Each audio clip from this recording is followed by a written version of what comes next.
Hello guys, ఈరోజు నేనైతే Chesterfield centre park వచ్చాను. ఈ వీడియోలో ఈ పార్క్ ఎలా ఉంది ఏంటి అనేది చూపిస్తాను. ఇంట్రెస్టింగ్ థింగ్ ఏంటంటే ఇక్కడ ఫిషింగ్ చేసుకోవచ్చు. బట్ మన ఇండియాలో లాగా ఇంటికి తీసుకుని వెళ్ళి కూర వండుకుంటానంటే కుదరదు. పట్టిన చేపను పట్టినట్టు వెంటనే నీళ్ళలో వదిలేయాలి.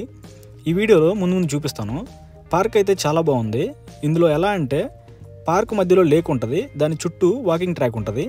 ఈ వాకింగ్ ట్రాక్ ఆల్మోస్ట్ 1.5 మైల్ ఉండొచ్చు. ఇక్కడైతే చాలామంది వాకింగ్ చేయడానికి వస్తున్నారు.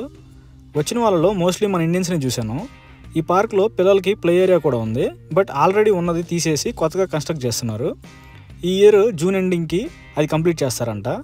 ఈ పార్క్ అయితే దాదాపు 38 ఎకరాల్లో ఉంది. ఇదైతే ఒక మంచి రిలాక్సింగ్ అండ్ పిక్నిక్ స్పాట్ అని చెప్పొచ్చు. ఇందాక ఫిషింగ్ చేయొచ్చు అని చెప్పాను కదా, దానికి సంబంధించిన బోర్డు ఇది. మీరు అందులో చూడొచ్చు ఏమేం చేయాలి ఏమేం చేయకూడదని క్లియర్గా ఉంది. ఇదే ఈ పార్క్లో ఉన్న లేక్ అనమాట.